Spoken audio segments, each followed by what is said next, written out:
Hello friends. तो मेरा नाम है योगेश त्रिवेदी। तो आज हम बताने वाले हैं किस तरीके से कांग्रेस ने हमारे साथ हिंदुओं के साथ धोखा किया और अन्य जो माइनॉरिटीज़ हैं जैसे कि बुद्ध हैं, सिख हैं, जैनिज्म हैं और पार्शियन लोग हैं और आदिवासी हैं, इन सब के साथ धोखा किया और सिर्फ मुस्लिम्स को एक विशेष अधिकार दिया वक्फ बोर्ड कानून बना करके।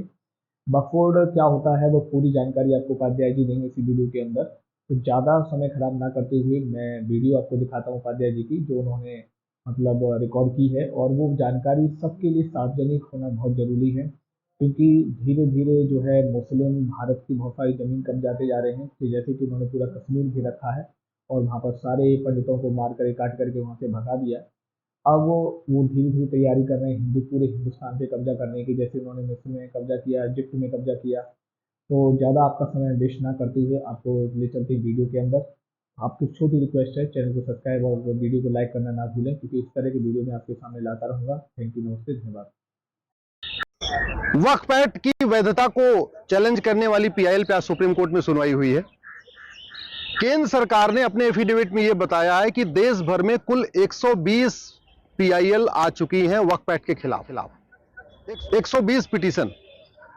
हो सकता है जब तक इस बीच में 1-2 महीने के अंदर और भी आ गई हो, वो अब सेंटर को भी नहीं पता है, लेटेस्ट अपडेट नहीं पता है कि और कितनी आ गई हैं।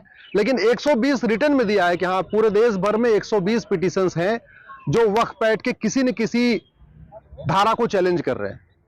तो मैंने आज सुप्रीम कोर्ट से यह कहा कि चूंकि पूरे देश में 120 पीआईएल हो गई है, इलाहाबाद हाई कोर्ट में भी पेंडिंग है, इंदौर हाई कोर्ट में भी पेंडिंग है, जयपुर हाई कोर्ट में भी है, आपके बॉम्बे हाई कोर्ट में भी है, तो आप बेटर ये होगा कि 120 पीआईएल को एक साथ आप सुप्रीम कोर्ट ले लो, सारी पिटीशंस को आप ट्रांसफर कर लो सुप्रीम कोर्ट में, एक साथ सुनवाई हो जाए। क्योंकि अगर अलग अलग हाई कोर्ट में मैटर चलता रहेगा वक्फ एक्ट का, तो यह भी हो सकता है कुछ हाई कोर्ट वक्फ एक्ट के खिलाफ फैसला दे दें, कुछ हाई कोर्ट वक्फ एक्ट के समर्थन में फैसला कर दें, कुछ हाई कोर्ट वक्फ एक्ट को अपहेल्ड कर दें कि भाई ठीक है, और कुछ हाई कोर्ट वक्फ एक्ट को खत्म कर दें। सुप्रीम कोर्ट का यह कहना था कि जब 120 पिटीशन आई चुकी हैं पूरे देश में, और कोर्ट ने कहा कि जो मेरी याचिका है वो दिल्ली हाई कोर्ट में पेंडिंग है, बोले 5 मिनट की दूरी है, आप सुप्रीम कोर्ट में बहस करो या दिल्ली हाई कोर्ट में बहस करो, क्या फर्क पड़ता है। तो इसलिए कोर्ट ने यह कहा है कि हम भी ये चाहते हैं कि कुछ हाई कोर्ट का फैसला आ जाए, जिससे एक हमारे सामने जजमेंट हो। इसलिए आज उन्होंने कहा कि आप अलग अलग हाई कोर्ट में चलने दीजिए, और हमें कहा है कि आप अपने इस मामले को दिल्ली हाई कोर्ट में कंटिन्यू करिए, वहीं इसको अपना प्रेस करिए, वहीं फाइनल हियरिंग करिए।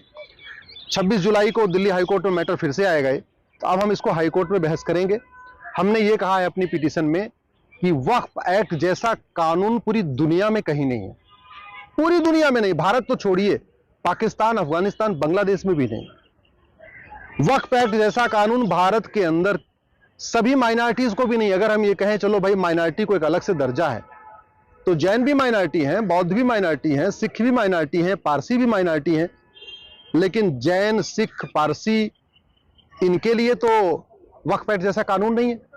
वक्फ एक्ट जैसा कानून केवल एक कम्युनिटी के लिए है, और इस कानून में इतनी पावर दिया हुआ है कि उस पावर को यूज करके जो वक्फ बोर्ड के ऑफिसर्स हैं, या जो वक्फ बोर्ड है, ये दलितों की जमीन पे कब्जा कर रहा है, आदिवासियों की जमीन पे कब्जा कर रहा है, विधवाओं की जमीन पे कब्जा कर रहा है।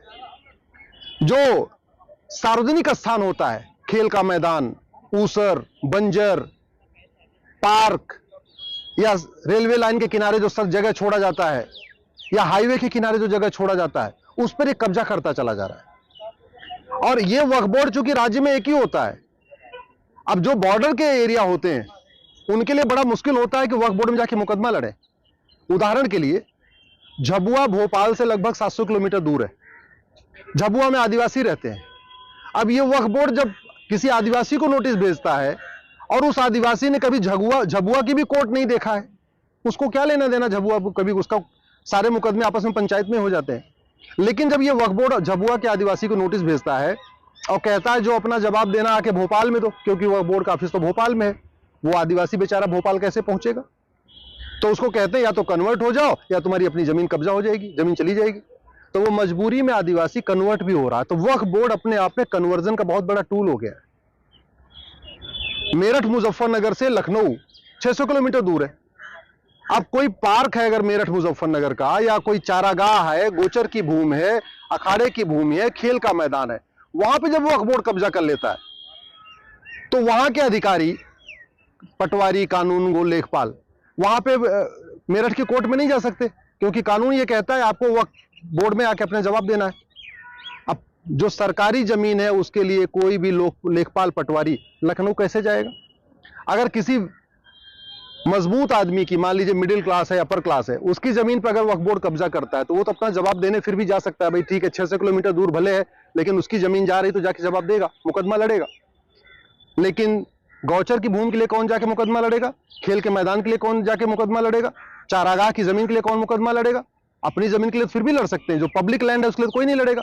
अगर हाईवे के किनारे कुछ कब्जा हो रहा है तो उसके लिए कौन लड़ेगा? अगर आपके जो रेलवे लाइन किनारे कोई जमीन कब्जा हो रही है उस पर कौन लड़ेगा?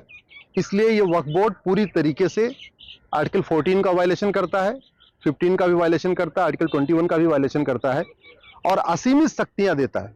उदाहरण के लिए भाई मैं सुप्रीम कोर्ट में खड़ा हूं, अगर सुप्रीम कोर्ट पे वक्फ बोर्ड नोटिस भेज दे कि भाई ये सुप्रीम कोर्ट का ये पार्क अभी जहां मैं खड़ा हूं ये वक्फ की प्रॉपर्टी है, तो सुप्रीम कोर्ट के रजिस्ट्रार साहब उस नोटिफिकेशन को कोर्ट में चैलेंज नहीं कर सकते, उनको भी वक्फ बोर्ड में जाना पड़ेगा।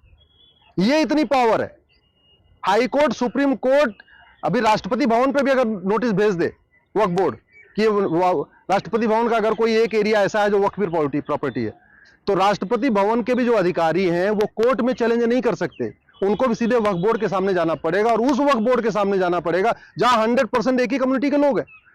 तो कहने का मतलब वक्फ बोर्ड ही चोर हो गया, वक्फ बोर्ड ही दरोगा है और वक्फ बोर्ड ही जज है। तीनों काम खुद ही कर रहा है, खुद ही नोटिस भेज रहा है, खुद ही लोगों का जवाब ले रहा है और खुद ही फैसला भी कर रहा है। इस तरीके का मनमाना कानून, एक तरफा कानून न पूरी दुनिया में है, भारत तो छोड़ दिए, भारत में तो हो ही नहीं सकता। भारत में कॉन्स्टिट्यूशन है जहां आर्टिकल 14 कहता है सबको इक्वल अपॉर्चुनिटी होनी चाहिए, ऐसा कानून तो किसी के लिए नहीं है। एक बार चलो मान लिया भाई हिंदू मेजॉरिटी है उसके लिए नहीं है, तो सारे माइनॉरिटीज के लिए नहीं है। वक्फ बोर्ड केवल एक कम्युनिटी के लिए है। अगर सारे माइनॉरिटी का होता तो जो वक्फ बोर्ड है जैसी पावर है ऐसी पावर सिखों को मिलनी चाहिए, ऐसी पावर जैन को भी मिलनी चाहिए। एक जैन बोर्ड भी होना चाहिए, एक पारसी बोर्ड भी होना चाहिए, एक यहूदी बोर्ड भी होना चाहिए। मान लो हिंदुओं को नहीं, हिंदू मेजॉरिटी कम्युनिटी है, लेकिन जो माइनॉरिटी है एक ईसाई बोर्ड भी होना चाहिए, लेकिन नहीं, एक बोर्ड बनाया वक्फ बोर्ड। इसलिए ये जो नरसिम्हा राव का कानून है कांग्रेस ने 1995 में बनाया है, हमारा ये कहना है कि इस कानून को खत्म किया जाए। सेंट्रल गवर्नमेंट का अभी तक इस पे जवाब नहीं आया। मैं सरकार से भी रिक्वेस्ट करता हूं जितने जल्दी हो सके आप अपना जवाब दाखिल करिए, इस पे डे टू डे हियरिंग हो। और मैं तो कहता हूं हियरिंग क्यों हो, पार्लियामेंट का सेशन आ रहा है, सीधे सीधे वक्फ कानून को खत्म करिए। 1991 का प्लेस ऑफ वर्शिप एक्ट, 1992 का माइनॉरिटी कमीशन एक्ट और 1995 का ये वक्फ एक्ट, ये 3 महा घटिया कानून है। मेरा तो ये मानना है ये कोर्ट में सुनवाई होने की बजाय इस पे पार्लियामेंट में बहस होनी चाहिए और पार्लियामेंट की ड्यूटी इसको खत्म करें। मैं आप लोगों से निवेदन करता हूं, अगर आप अपने सांसद विधायक से मिल सकते हो तो जाके मिलिए और मिलकर कहिए कि पार्लियामेंट का सेशन आ रहा है, आप 1991 का प्लेस ऑफ वर्शिप एक्ट, 1992 का माइनॉरिटी कमीशन एक्ट और 1995 का वक्फ एक्ट, इसके खिलाफ संसद में आवाज उठाइए, प्राइवेट मेंबर बिल पेश करिए। अगर कोई सांसद इस वक्फ एक्ट को खत्म करने के लिए बिल पेश करना चाहेगा, बिल मैं बना के दूंगा, मैं गारंटी लेता हूं। लेकिन आप लोग इसके खिलाफ अपने अपने सांसदों से मिलिए, विधायकों से मिलिए। विधायक हालांकि इसमें कुछ नहीं कर पाएंगे, विधायक केवल आवाज उठा सकते हैं, लेकिन सांसद तो बाकायदा पार्लियामेंट में बिल पेश कर सकते हैं और पार्लियामेंट का सेशन शुरू होने वाला है। तो प्लीज आप अपने सांसद से जरूर मिलकर इस पे खत्म करने की मांग करिए।